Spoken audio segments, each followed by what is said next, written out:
yang bisa menghancurkan amal kita, orang yang hatinya keras.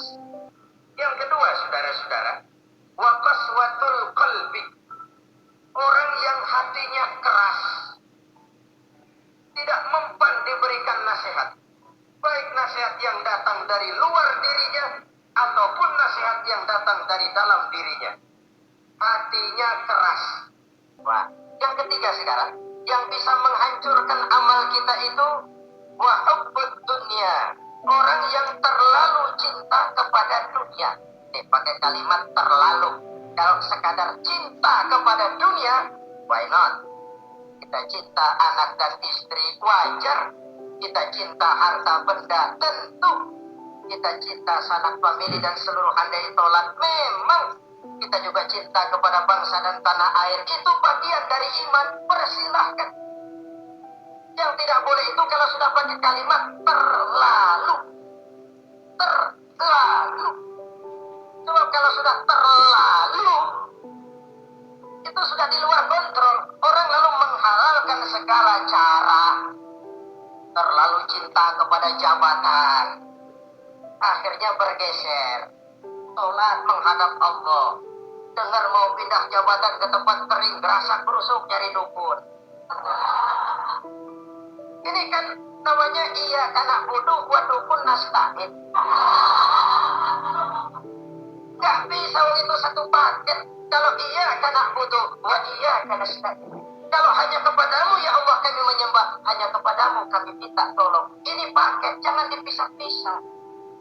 Menyembahnya kepada Allah, minta tolongnya kepada yang lain. Bercampur. Iya, kalau es campur enak. Tapi kalau agama dicampur dengan yang lain, gak enak rasanya. Sama juga begini, ada gelas ya.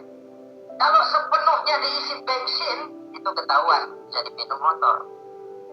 Kalau sepenuhnya diisi air putih, jelas bisa diminum orang. Tapi begitu separuh diisi bensin, separuh diisi air putih, kacau dah. Motor minum, mogok. Orang minum, mabok. Dijual juga nggak laku. Kenapa? Sinkret. Maka Allah pesan, wala talbisul haqqa bil batil. Jangan kau campur aduk yang hak dengan yang batil.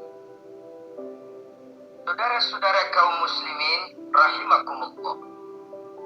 Begitulah terlalu cinta kepada dunia sering menyebabkan orang out of control. Bergeser dari garis yang telah ditentukan oleh Allah. Apalagi di zaman sekarang ini. Persaingan hidup makin tajam. Tensi ekonomi semakin tinggi. Gaya hidup semakin konsumtif. Sementara lapangan kerja semakin sulit. Orang kadang kehilangan harga diri untuk mencapai sesuatu yang bernama dunia, lalu menghalalkan segala cara. Sebab itu jangan korbankan keabadian akhirat dengan kesenangan dunia yang cuma sebentar. Jangan sia-siakan keabadian akhirat dengan kesenangan dunia yang kadang fata morgana ini. Cintailah dunia, tapi sekadarnya saja, sebagai ladang untuk menanam bagi kepentingan di akhirat nanti.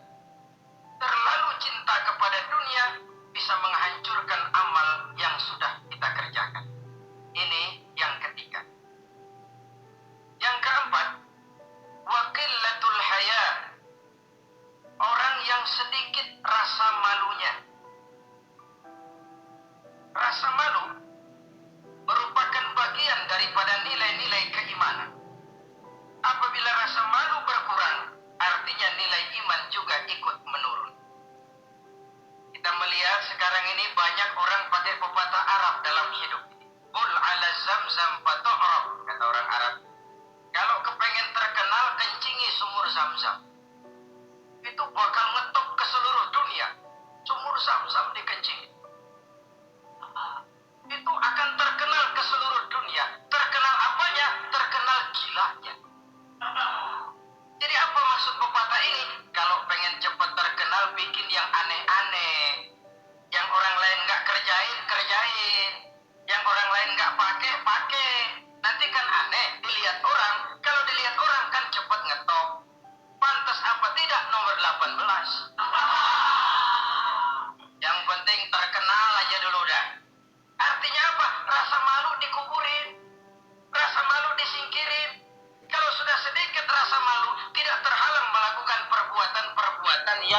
hati. Itu contoh. Tujuan utama diperintahkan berpakaian itu kan menutup aurat. Tapi Rasul pernah mengatakan satu saat nanti akan muncul perempuan nisaun kasiyat ariyat ma'ilat mumilat ru'usuhunna ka'asnimatil bukhtil ma'ilat. Kepalanya ditata begitu rupa persis kayak punggung onta. Itu rambut lagu apa tahu deh. Ini kan fenomena berpakaian tapi telanjang. Kenapa? Yang dikejar mode, yang dikejar merek.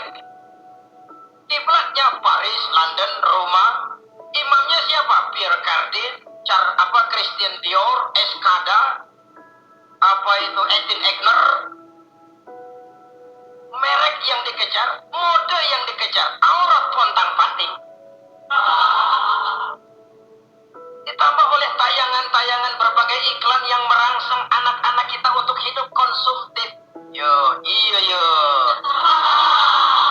Cocok ya jemuran ya. Terangsang dia untuk konsumtif. Dihadapkan kepada kenyataan. Suasana ekonomi gak penuh. Orang tua lemah ekonomi. Ya lihat sekelilingnya, ternyata yang lain juga begitu. Banyak teman senasib, kumpul. Disingkirkan rasa malu. Akhirnya tukang bajai ditodong. Illatul haya, sedikit rasa malu. Kalau sedikit rasa malu, dia tidak terhalang lagi melakukan perbuatan-perbuatan yang negatif. Dan itu berarti menghancurkan amal-amal yang lain. Sebab itu budaya malu ini sangat penting. Coba kalau dia hinggap di hati seorang pejabat yang punya rasa malu, Masya Allah, membawa manfaat yang besar buat rakyat. Contoh saja ya, di Jepang itu ada Perdana Menteri Hosokawa, saudara-saudara dengar. Baru 8 bulan jadi Perdana Menteri. Dia dijuluki Mr. Clean, Mr. Bersih. Diisukan terlibat skandal, cuma 4-6 miliar rupiah. Itu pun buat kampanye kemenangan partainya. Diisukan begitu rupa, malu Hosokawan. Malu mengundurkan diri, baru 8 bulan jadi Perdana Menteri. Mundur, malu. Padahal Hosokawan gak kenal ketuhanan yang Maha Esa. Gak kenal, tapi budaya malunya luar biasa. Nah kalau sudah pejabat gak punya malu, kan sekarang umpamanya nih, ada impres desa tertinggal disunatin. Sampai marah betul itu Bapak, para pimpinan negara kita. Tidak ada maaf bagi pejabat yang nyunatin identitas. Kenapa? Kan tipis rasa malu. Turun dari atas sunatin, turun ke bawah sunatin, turun ke bawah sunatin lagi, nyampe bawah tetelan doang dikit. Kebanyakan tukang sunat.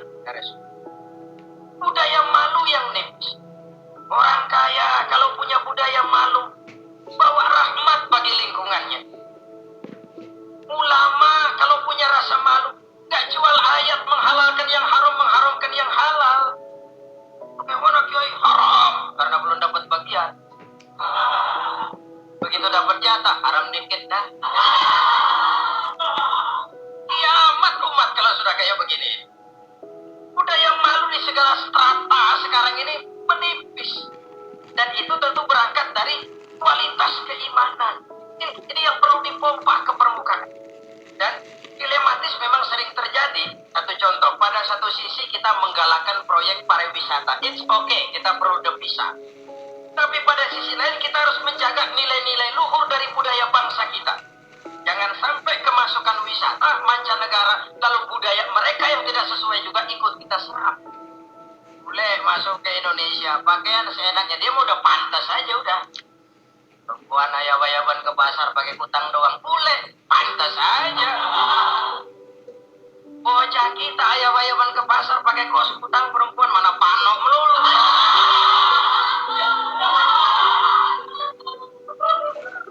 Menipisnya budaya malu.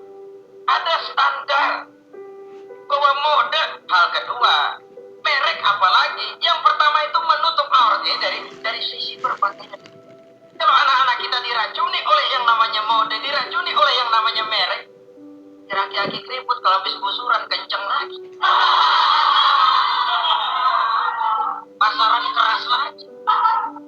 Oleh sebab itu budaya malu ini perlu kita kembangkan. Supaya di semua strata sosial memiliki budaya yang namanya malu. Sederhana memang, tapi tidak semudah mengucapkan. Sampai-sampai dijadikan taruhan, al-haya'u minal iman. Rasa malu itu bagian daripada iman. Dan malu yang tertinggi, kalau sudah punya malu kepada Allah, itu puncak. Puncaknya di situ. Kalau cuma malu sama mertua, ngaling aja dikit, dia kagak tahu. Kalau cuma malu kepada petugas keamanan, terlalu banyak tempat yang mereka nggak lihat. Tapi kalau sudah budaya malu kepada Allah, tidak secepat. Oleh sebab itu, budaya malu merupakan bagian daripada iman. Orang yang sedikit rasa malunya bisa lepas kontrol. Kalau dia sudah lepas kontrol, dia bisa melakukan hal-hal yang merusak amal perbuatannya sendiri. Oleh karena itu, pada pertemuan kali ini, saya juga mengajak, mari kita tumbuh kembangkan budaya malu. Saudara-saudara kaum muslimin, rahimakumullah. Yang kelima,